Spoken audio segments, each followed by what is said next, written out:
Au sud-est de la mer Méditerranée, l'Égypte possède un territoire qui fait la jonction entre les continents africain et asiatique, la péninsule du Sinaï. En forme de triangle, la presqu'île se découpe dans les eaux de la mer Rouge, une mer parmi les plus chaudes de la planète, riche de nombreux récifs coralliens.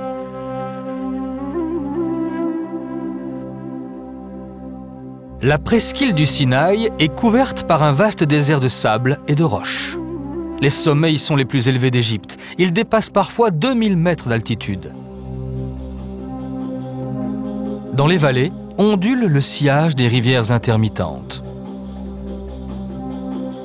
Elles permettent à la végétation de prendre pied dans un environnement hostile. Malgré un ensoleillement record et des écarts de température considérables, les végétaux sont parvenus à s'installer sur des surfaces très limitées. Les espèces réduisent leur feuillage, développent leurs racines ou limitent leur durée de vie, et ainsi elles résistent. Le soleil brûle, mais la flore méditerranéenne est présente. À certains endroits, les végétaux ont même réussi à prospérer comme les palmiers.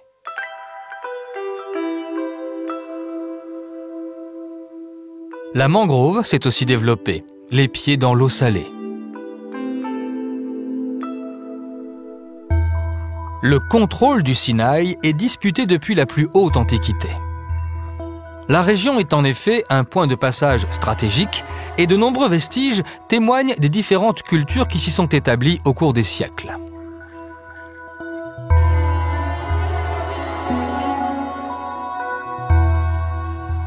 Les puissances coloniales et les pays voisins se sont violemment affrontés dans la presqu'île du Sinaï. Au terme de combats acharnés, le territoire tout entier a changé de main à plusieurs reprises. Les frontières se sont déplacées et les cartes ont été redessinées. Les Bédouins représentent la population autochtone du Sinaï. Ils se répartissent en différentes tribus dont les territoires n'ont pas de limites très précises. C'est la tradition séculaire qui trace les contours de leurs terres. La cellule familiale est la base de la société bédouine. Au contraire des pêcheurs sédentarisés, l'habitat des Bédouins est toujours mobile. Un mode de vie qu'ils refusent d'abandonner pour les logements mieux équipés des cités nouvelles. Les Bédouins sont musulmans, ce qui est vrai pour 90% des Égyptiens.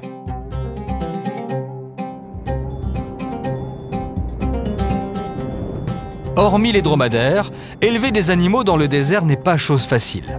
Hommes et femmes peuvent parcourir de très longues distances pour mener leurs troupeaux à la recherche de maigres pâturages. Sur une terre ingrate qu'il faut arpenter jour après jour sous un soleil implacable, l'ombre d'un arbre semble aussi providentielle qu'un point d'eau.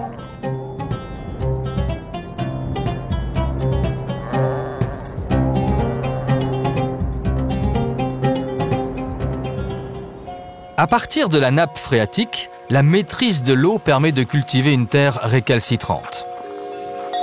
Ainsi, au beau milieu du désert, le miracle s'accomplit en faisant apparaître les légumes et les fruits.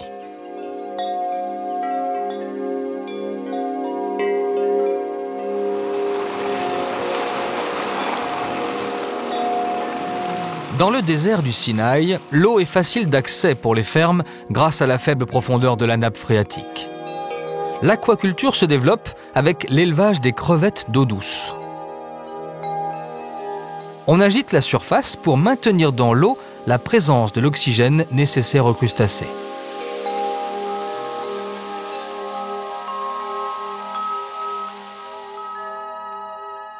On exploite le sel marin depuis des siècles.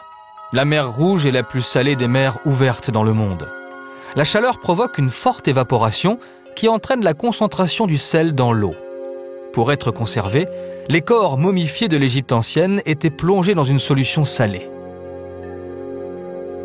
Les gisements de pétrole du Sinaï fournissent une partie des ressources énergétiques du pays.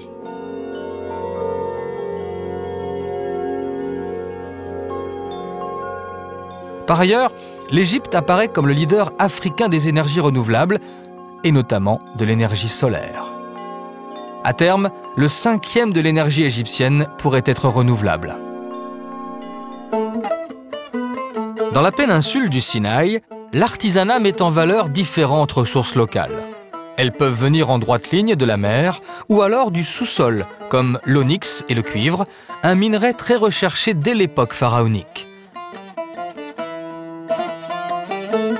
Un festival de couleurs et de formes auquel s'ajoute la terre cuite. Le Sinaï entretient sa réputation au carrefour des routes depuis l'Antiquité. Les pistes, empruntées par les caravanes, ont été recouvertes par le bitume, qui supporte l'exposition prolongée au soleil. Ces éléments favorisent l'accueil des visiteurs qui affluent sur les rivages de la mer Rouge.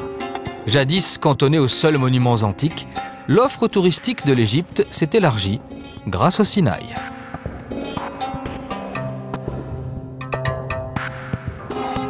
Les températures clémentes en hiver autorisent la pratique de sports trop éprouvants en été.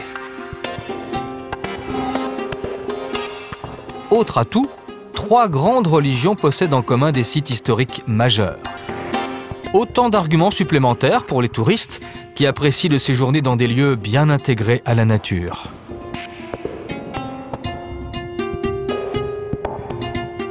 Le commerce n'est pourtant jamais très éloigné.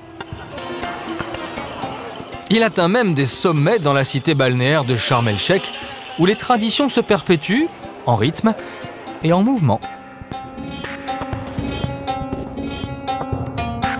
Une bonne partie des touristes qui séjournent dans le Sinaï sont des amateurs de plongée.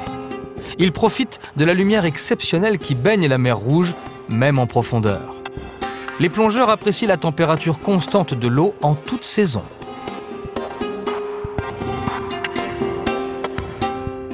Riches d'une faune et d'une flore incomparables, les récifs sont collés au rivage. Au premier regard, le Sinaï étonne par les audaces d'un désert polychrome.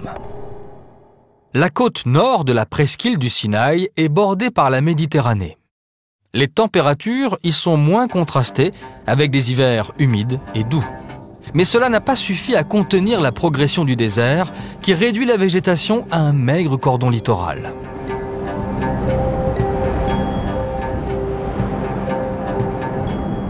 Au large, les bateaux de gros tonnage sont en vue de Port Saïd, le deuxième port d'Égypte après Alexandrie.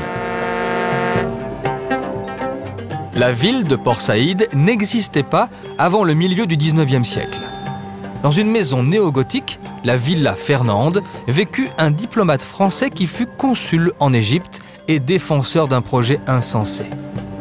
Ferdinand de Lesseps lança la création de Port Saïd en 1859, en parallèle avec l'un des plus grands chantiers de l'histoire, le canal de Suez.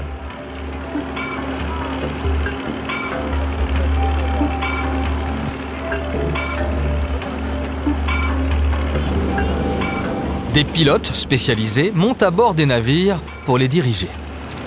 Leur présence est obligatoire.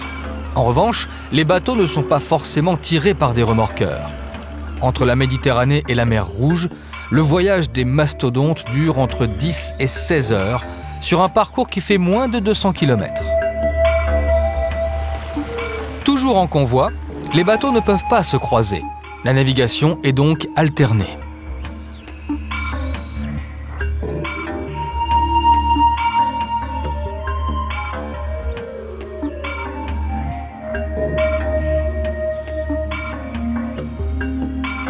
À l'époque de Napoléon, une erreur de calcul avait laissé croire qu'il y avait une différence de niveau entre la Méditerranée et la mer Rouge. Comme les mers sont en réalité au même niveau, les écluses ne sont pas nécessaires sur le canal.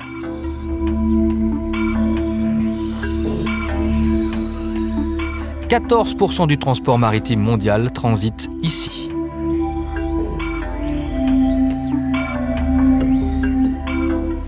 À mi-parcours entre les deux mers, la ville d'Ismaïlia doit aussi son développement au canal de Suez.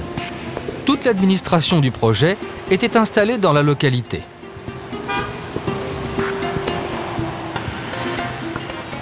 Le canal fut le premier de l'histoire, creusé avec des moyens mécaniques.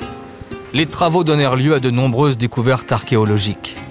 Dans le jardin des stèles sont conservés des témoignages du grand pharaon Ramsès II.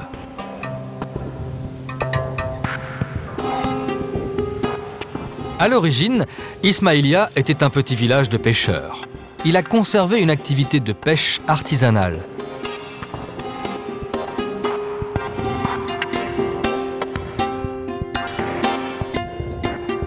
Les pêcheurs lancent toujours leurs filets dans l'eau salée du lac Timsa, un des 3 lacs englobés par le canal. Les lacs jouent un rôle d'amortisseur contre les courants marins.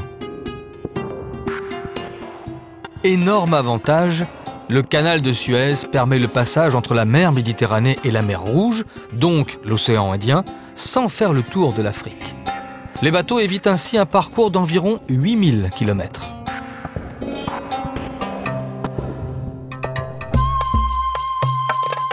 Plus au sud, l'oasis de Ayoun Moussa rappelle le souvenir de Moïse, Moussa en arabe.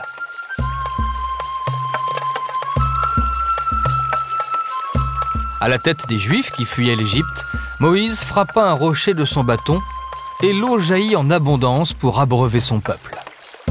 Ayoun Moussa, les sources de Moïse, pourrait être l'endroit où le miracle se produisit et où les fugitifs établirent leur premier campement sur le chemin de l'Exode. Le savoir-faire des Égyptiens dans la valorisation de leurs terres est aussi ancien que réputé.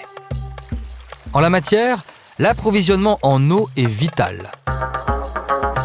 Là où le désert menace, on arrive aujourd'hui à cultiver des parcelles et à nourrir les animaux d'élevage. La lutte est inégale, mais les résultats sont là. La vie s'installe. Les localités se développent et avec elles, les équipements scolaires.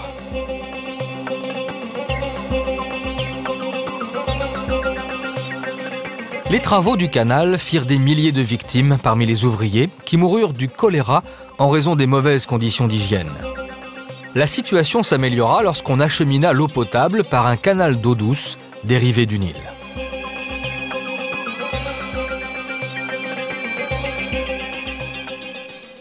Vers le sud, au départ de Suez, la route longe le golfe du même nom. C'est à la latitude de Suez que la presqu'île du Sinaï atteint sa largeur maximale, 400 km. Elle s'élargit ainsi à travers un désert qui semble infini.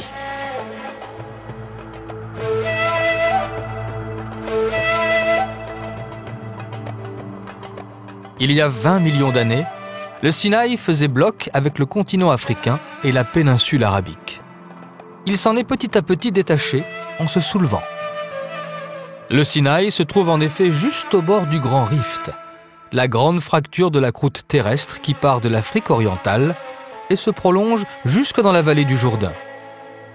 Sans cette faille gigantesque, la presqu'île du Sinaï n'existerait pas et le golfe de Suez non plus.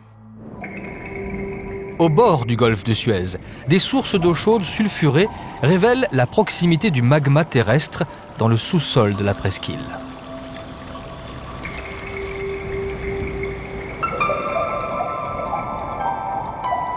Il n'est pas nécessaire de sonder les profondeurs du Sinaï pour savoir de quelles roches la péninsule est constituée. Le paysage révèle les différentes composantes géologiques. Au nord, les étendues de sable sont d'origine marine. Elles ont été déposées par la mer Méditerranée lorsque son niveau était plus élevé. Plus on descend vers le sud, plus on s'éloigne de la Méditerranée et plus le sable marin se fait rare.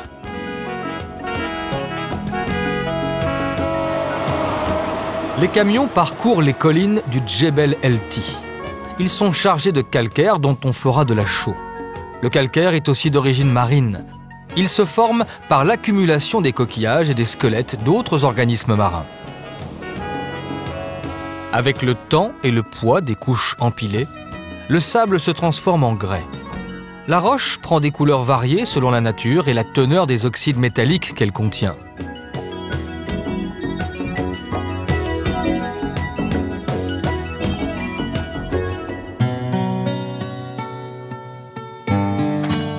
Contrairement aux apparences, la région n'a pas toujours été déserte. Les archéologues y ont même fait des découvertes très intéressantes. Dans le sud-ouest de la presqu'île du Sinaï, à proximité d'une ancienne mine de turquoise, les ruines d'un temple antique ont été localisées à Serabit el-Kadem. Des stèles se dressent vers le ciel. Elles sont dédiées à la déesse égyptienne Hathor, déesse des turquoises et protectrice des mineurs dont les noms sont écrits en hiéroglyphes. Le travail dans la mine était important. Il était assuré par des hommes libres et non par des esclaves.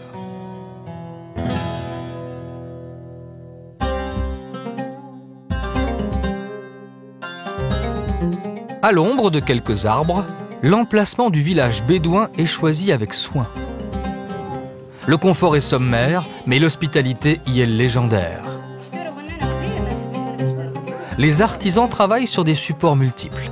Ils réalisent des tapis, des bijoux et des parures vestimentaires élégantes et discrètes.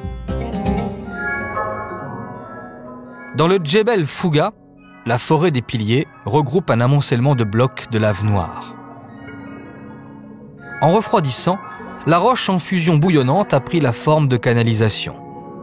Au sud de la péninsule, le passé volcanique est manifeste. La vie reprend vite ses droits dans un décor pourtant très minéral. Un simple point d'eau devient vite un endroit fréquenté.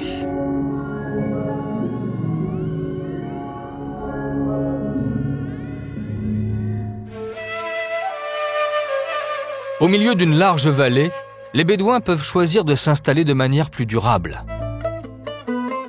Certaines parties du village paraissent encore rudimentaires, mais quelques indices montrent que le groupe a décidé de faire ici un séjour prolongé.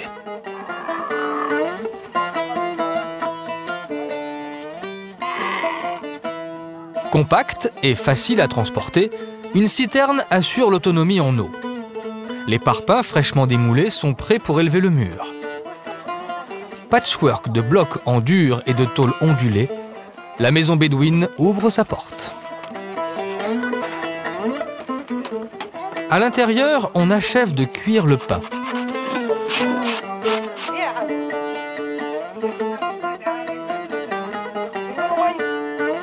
Les hommes boivent le thé brûlant. Sur la tête, ils portent la goutra, une coiffe blanche pliée en triangle et fixée par un double lien. La goutra est le couvre-chef traditionnel des hommes dans les pays voisins du golfe arabo-persique. Elle protège du soleil, du vent et du sable qui pénètrent partout. Dans la maison, pas de mobilier. On prend le repas sur des tapis posés à même le sol. Conformément à la tradition des nomades, la vie des Bédouins est organisée autour du troupeau. Nombre d'entre eux n'ont pas été scolarisés. Mais aujourd'hui, les Bédouins qui tendent à se sédentariser envoient leurs enfants à l'école. Ils y apprennent notamment que le mot bédouin vient d'un mot arabe qui signifie « habitant du désert ».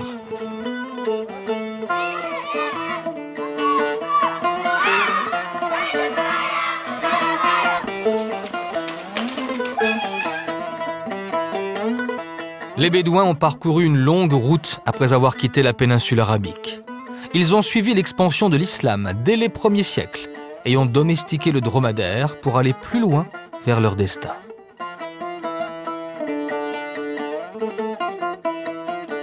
Au plus profond du désert qu'ils connaissent d'instinct, les Bédouins ont fait des concessions au progrès.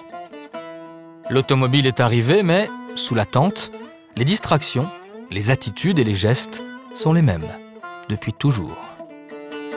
Les Bédouins savent que le monde autour d'eux a changé. Ils font juste semblant de ne pas l'avoir remarqué.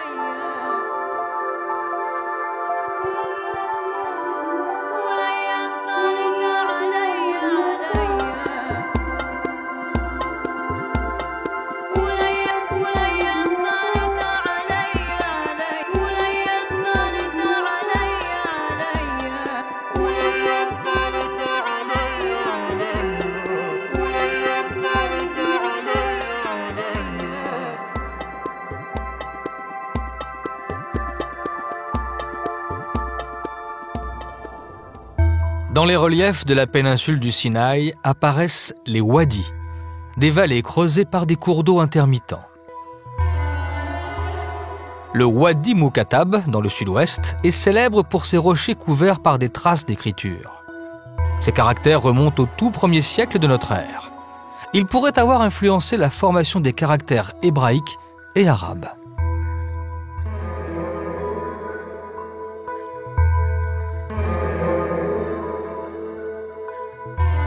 Dans le désert du Sinaï, les roches de couleur ou de nature différentes ont différemment supporté l'érosion.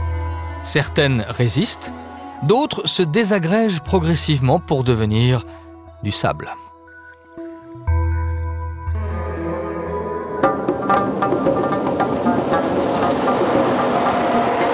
Une oasis occupe le fond du Wadi Ferran, le plus grand wadi du Sinaï.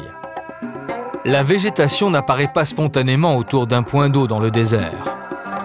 Elle est le plus souvent apportée par l'homme.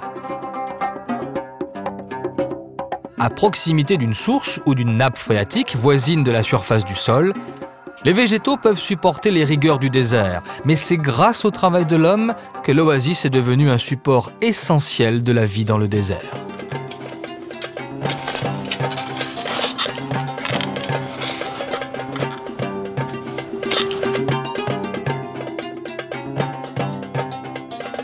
L'oasis est un écosystème à part entière.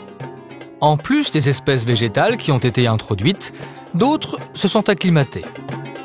L'ensemble forme un milieu parfaitement équilibré, une véritable source de vie. Les Juifs, sur le chemin de l'Exode, auraient séjourné dans le Wadi Ferran. Les ruines d'églises byzantines et un monastère grec orthodoxe rappellent la dimension religieuse du site.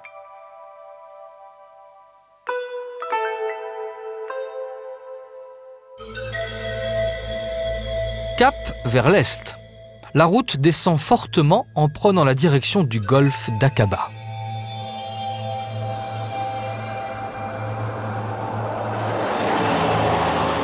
Les points culminants du sud Sinaï impressionnent par leur altitude respectable. Or, il faut parcourir moins de 100 km à vol d'oiseau pour atteindre le niveau de la mer. Sur leur route, les Juifs firent une autre escale à l'oasis d'Aïn Koudra. Myriam, la sœur de Moïse, y contracta la lèpre. Pour avoir critiqué son frère, c'est la punition que Dieu lui infligea. Un arbre pétrifié ajoute une dimension dramatique au site biblique d'Azroth.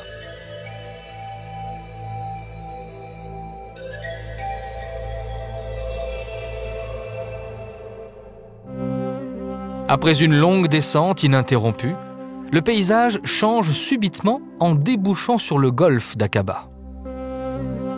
La langue d'eau sépare la presqu'île du Sinaï de la péninsule arabique à l'est. Le golfe est très étroit, puisque sa largeur moyenne est de 25 km. En revanche, sa profondeur peut atteindre 1400 mètres.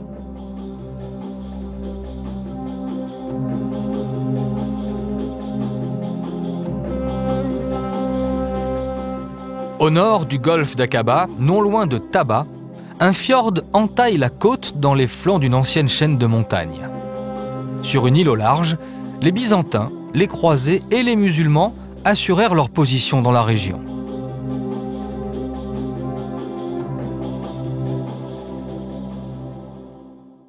Dominée par le mont Sainte-Catherine, qui culmine à plus de 2600 mètres, la partie sud du Sinaï est entièrement orientée vers la mer Rouge.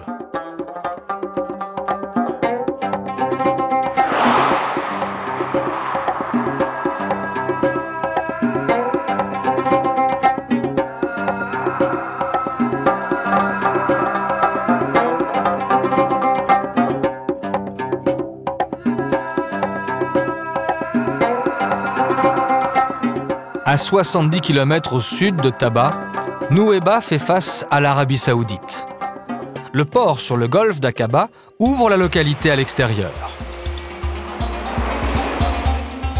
En harmonie avec la nature, sous les courbes des bougainvillées, les productions artisanales jouent avec les mêmes couleurs vives. Les vêtements de la femme bédouine, en plus du noir habituel, font appel à des couleurs très relevées. comme si la polychromie du désert les avait influencés.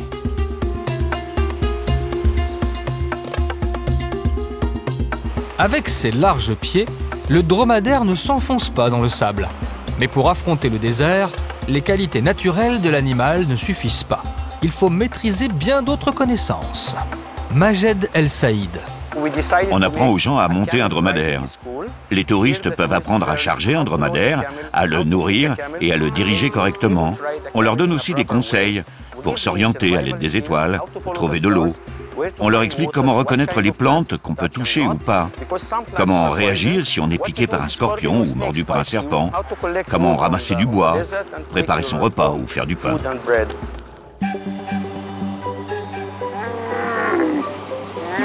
Le dromadaire a la réputation d'avoir un mauvais caractère. Mais une fois qu'il est bien dressé, on peut lui faire beaucoup de choses.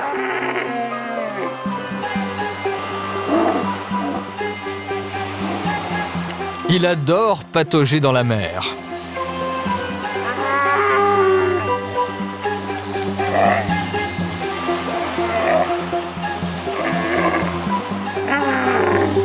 Lorsqu'il est content, il fait tout pour faciliter la descente.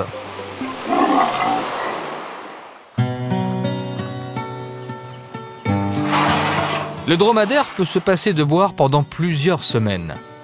Ce n'est pas le cas pour la plupart des espèces végétales cultivées dans un climat désertique, mais Majed El Saïd a néanmoins créé une ferme biologique. Ici, c'est le coin des palmiers, là, celui des olives. Ici, on a de l'aubergine et des grenades.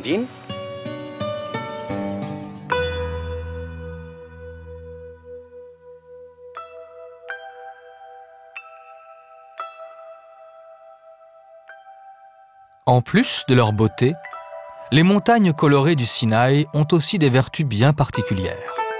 Jacqueline Percy. Je pense que les montagnes elles-mêmes sont ici d'importants conducteurs d'énergie. Toute l'énergie qui provient des étoiles de notre galaxie est magnifiquement amassée ici. Et si vous allez dans la montagne, comme ces montagnes regorgent de fer, de cuivre et de granit, qui sont vraiment de beaux minéraux, on dirait qu'on absorbe de l'énergie.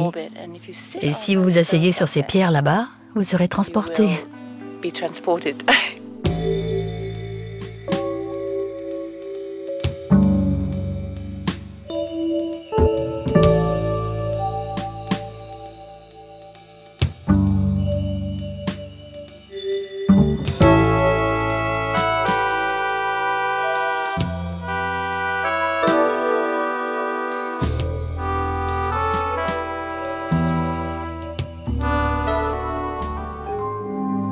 Il y a plusieurs millions d'années, le Sinaï était couvert par la mer.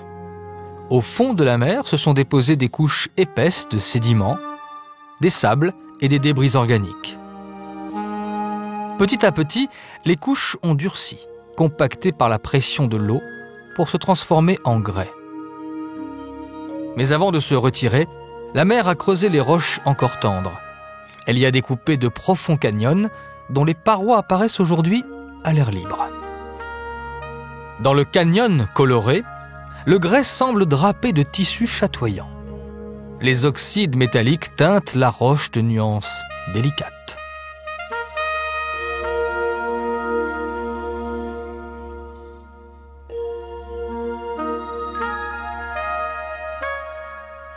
Le mouvement de l'eau contre les parois a façonné la roche, accentuant encore le contraste entre les zones qui restent à l'ombre et celles qui réfléchissent la lumière. Une beauté fragile que menacent les pas des visiteurs et les vents de sable.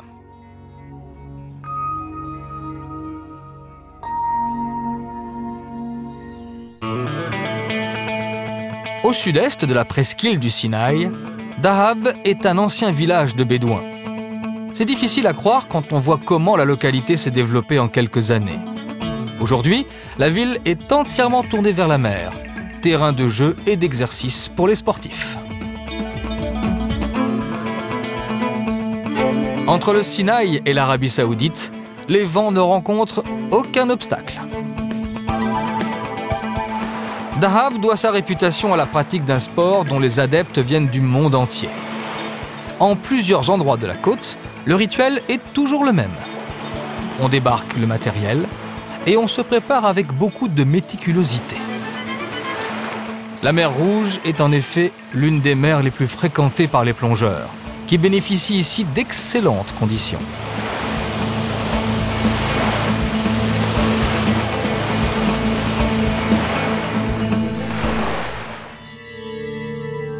La clarté de la mer Rouge est la première de ses qualités. C'est la lumière qui permet la croissance des coraux. La deuxième qualité de la mer Rouge est sa température. En été, elle peut atteindre 30 degrés en surface. Et en plongeant, la température diminue très lentement. À 1000 mètres de profondeur, l'eau est encore à 20 degrés.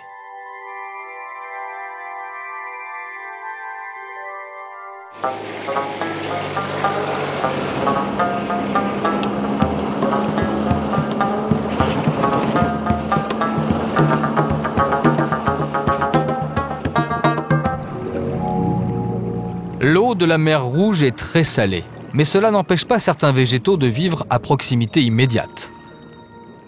La mangrove est formée d'espèces halophiles, c'est-à-dire qu'elles sont capables de résister au sel. C'est le cas du palétuvier rouge, dont les racines sont immergées.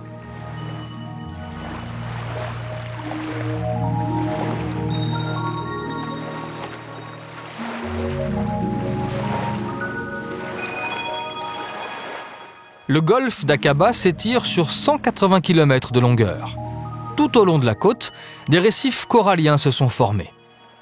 Ils composent un ensemble qui s'accroît en s'éloignant du rivage. Ici, sur les récifs plats, l'eau est peu profonde.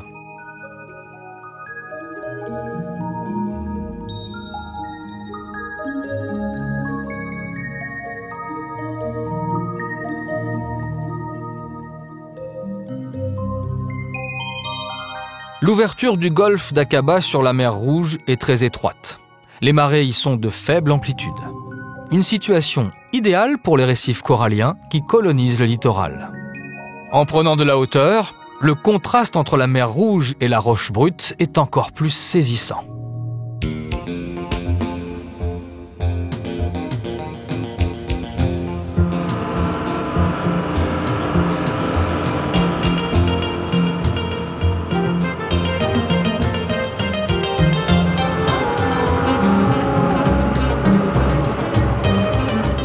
La côte sud de la péninsule ne présente pas le même profil.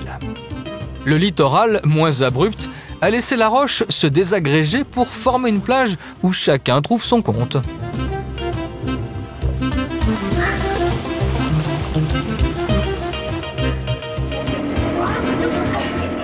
Pas nécessaire de plonger. Les bateaux à fond de verre montrent les richesses du récif corallien. Un véritable kaléidoscope vivant. À la surface, les bateaux emmènent les plongeurs vers les plus beaux sites.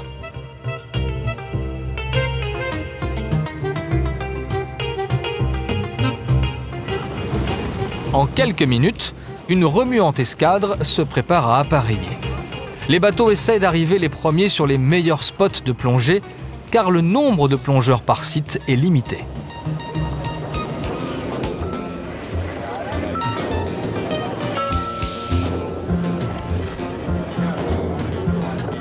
Pour Jackie Thomas, la plongée en mer Rouge vaut vraiment le déplacement. Ici, il y a des très jolis récifs avec beaucoup de poissons, beaucoup de coraux, plein de choses à voir. Et il y a ici des endroits où c'est bien protégé. Il y a des baies où des élèves peuvent s'entraîner, où des gens ont beaucoup d'expérience. Et aussi, les gens qui ont plus d'expérience peuvent aller à d'autres endroits, comme Tiran ou Ras Mohammed.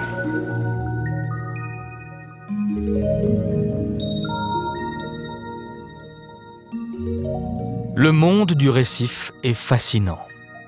Des centaines d'espèces vivent en harmonie avec le corail, un animal sans colonne vertébrale qui fabrique un squelette extérieur.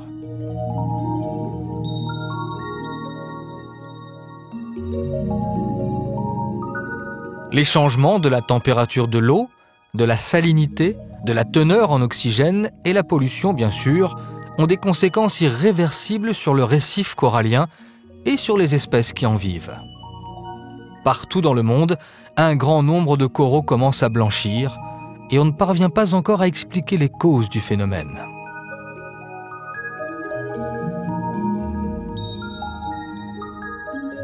En restant discret, l'homme peut s'intégrer momentanément au récif corallien. C'est la chance unique de partager un environnement exceptionnel avec la faune qui l'habite. En apesanteur dans l'eau claire, on se déplace sans effort et sans le moindre stress. Quant aux habitants du récif, ils semblent indifférents au regard du plongeur qui passe.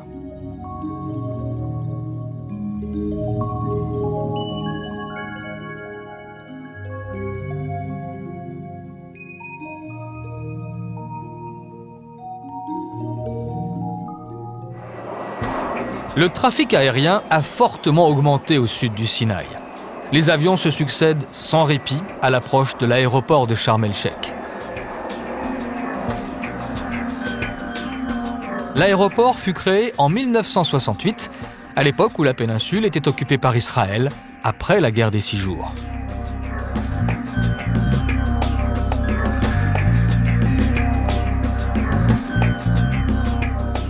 L'aéroport est situé à proximité d'une localité qui n'a plus rien à voir avec le village de Bédouins qu'elle a été jadis.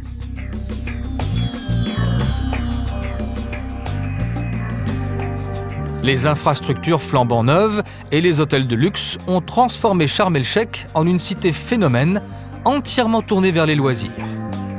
Une vocation qui lui a valu une réputation internationale.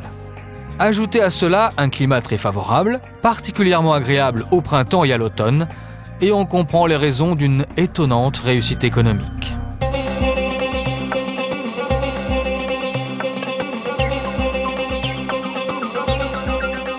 Les enseignes des boutiques annoncent la couleur et attirent les clients dans leur langue.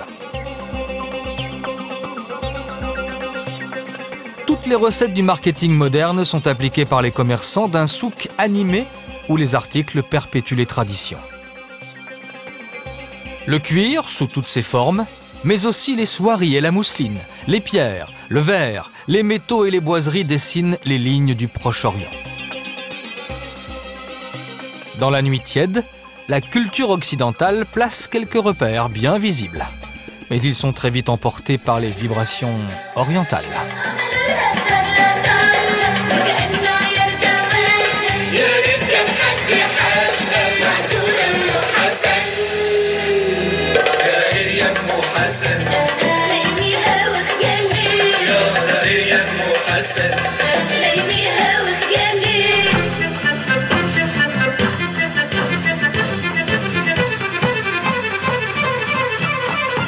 Les rotations de la danseuse et celles du derviche tourneur n'ont pas les mêmes origines. Par ces mouvements, le derviche tourne pour entrer en contact avec Dieu.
À 25 km de Sharm el-Sheikh, le parc national de Ras Mohammed est le seul parc naturel d'Égypte. Il couvre à la fois une zone marine et une zone terrestre.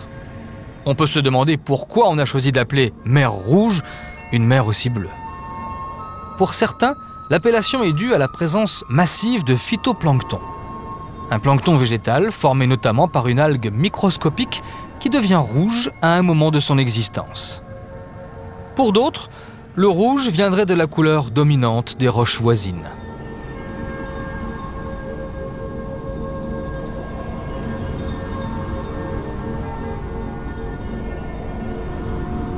Sur la terre ferme, l'entrée du parc de Ras Mohammed est marquée par une construction monumentale. Le parc a été créé dans les années 1980. Il constitue un véritable sanctuaire de la vie sauvage dans le désert. Le monde animal y est protégé, comme le renard de Blanfort, qui vit au Proche et au Moyen-Orient.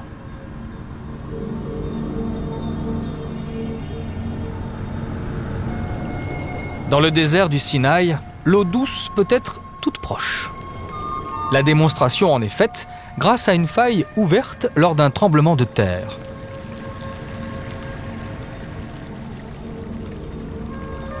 Au bord de la mer, apparaissent des récifs fossilisés, soulevés au-dessus du niveau de l'eau.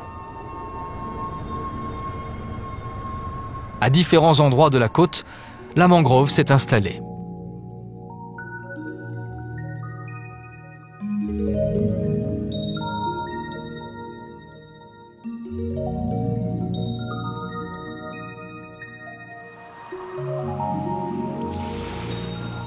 L'eau de la mer Rouge possède une transparence remarquable qui fait son succès auprès des plongeurs et des plaisanciers. La clarté de l'eau s'explique de plusieurs façons, et notamment par l'environnement désertique. En effet, il n'y a quasiment aucun cours d'eau qui se jette dans la mer, si ce n'est par intermittence. Aucune alluvion ne vient donc troubler l'eau et perturber le développement du corail. Des conditions uniques et un équilibre fragile pour des organismes très sensibles aux variations de leur environnement. Le sud de la péninsule du Sinaï est un lieu très important pour les religions chrétiennes, juives et musulmanes. Sur le chemin de la terre promise, Moïse y emmena son peuple pour vivre un épisode clé de son histoire. Le personnage de Moïse est d'ailleurs reconnu par les trois religions.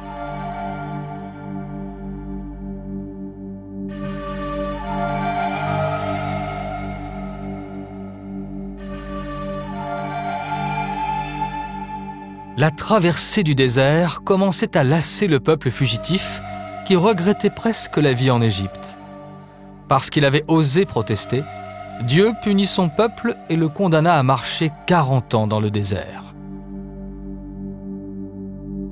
Au fond d'une austère vallée rocheuse très encaissée, apparaît le monastère de Sainte Catherine. Il a été fondé au VIe siècle. C'est le plus ancien des monastères chrétiens dont l'activité s'est maintenue sans interruption. Une source souterraine permet l'alimentation en eau et au cours des siècles, les moines ont apporté de la terre afin de la cultiver. Le monastère a toujours entretenu d'excellentes relations avec les musulmans. Une mosquée a même été installée à l'intérieur du périmètre parce que Mahomet en personne avait dispensé les moines de payer l'impôt. Lors de la campagne d'Égypte, Napoléon a fait restaurer la partie supérieure des murs avec des pierres plus petites. Les richesses accumulées par les moines suscitaient les convoitises. Le monastère de Sainte Catherine est chrétien. Il appartient au rite orthodoxe. Le père Justin en explique l'origine et l'évolution. Généralement, le monastère est décrit comme étant grec orthodoxe parce que, étant héritier d'un monastère byzantin, il s'est trouvé qu'au cours de l'histoire, il est devenu essentiellement grec. Au milieu d'un site grandiose, l'établissement religieux est complètement isolé. Mais il est aussi très isolé dans le cadre de l'église orthodoxe. Le monastère, ça c'est tout à fait intéressant, et plus qu'un monastère, c'est une petite église. C'est la plus petite église orthodoxe du monde. C'est-à-dire qu'à sa tête, il y a des raisons historiques à cela, l'abbé, si vous voulez, est un évêque qui est élu par les moines et qui est traditionnellement consacré par l'archevêque, le patriarche de Jérusalem, sans faire partie de son synode. Donc nous sommes indépendants. Dans l'enceinte du monastère, un petit massif végétal rappelle un épisode biblique important. Dieu apparut à Moïse dans un buisson qui brûlait sans se consumer. Le buisson ardent. Le monastère est aussi un haut lieu de l'histoire intellectuelle. La bibliothèque est l'une des plus anciennes du monde chrétien.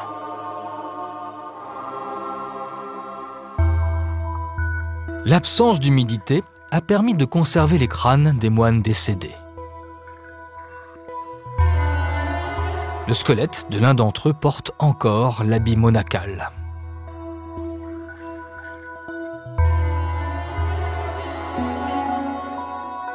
Le monastère est riche d'une extraordinaire collection d'œuvres d'art. Mais les moines s'en éloignent parfois pour retrouver l'authenticité d'une vie simple. Nous avons des cellules, ou certains moines ont des cellules, en dehors du monastère, dans lesquelles ils se rendent régulièrement pour passer un certain temps. Le caractère, disons que l'attraction du désert est un élément fondamental de la vocation des moines du Sinaï, ça c'est certain.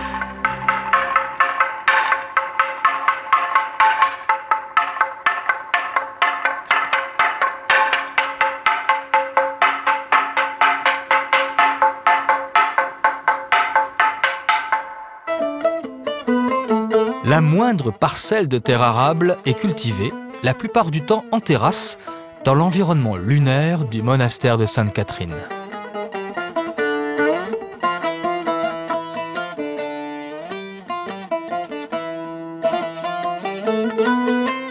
L'édifice a été créé pour célébrer un événement biblique fondamental. C'est ici que Dieu remit à Moïse les 10 commandements. La rencontre eut lieu au sommet du mont Sinaï, une montagne que les Bédouins connaissent bien. Ils connaissent les chemins escarpés et guident les pèlerins à travers des lieux hautement symboliques.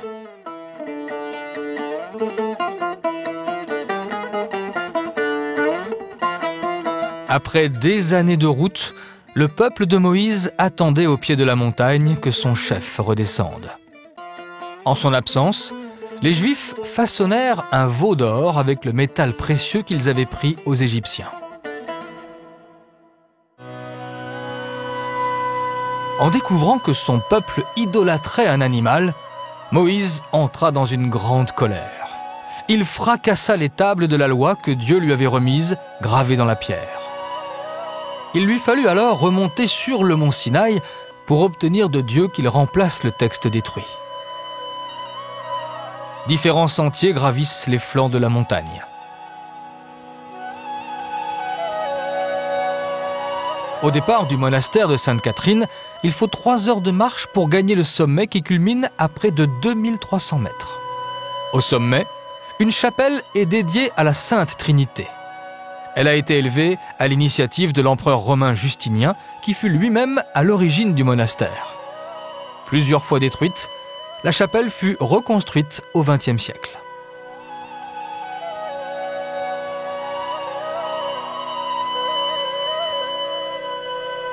Le mont Sinaï domine un paysage à couper le souffle, composé en grande part de roches volcaniques.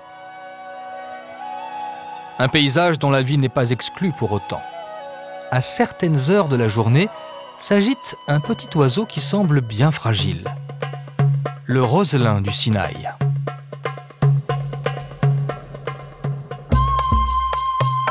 Le mont Sinaï est moins élevé que le mont Sainte-Catherine, le plus haut sommet d'Égypte. D'après la légende, les moines de la vallée découvrirent au sommet de la montagne le corps intact de Sainte Catherine d'Alexandrie. La jeune femme avait été martyrisée pour avoir refusé de se marier avec un empereur romain. Des reliques de la sainte sont toujours conservées à l'abri du monastère. Dans la région, la roche tourmentée offre un cadre somptueux aux croyances des chrétiens, des juifs et des musulmans.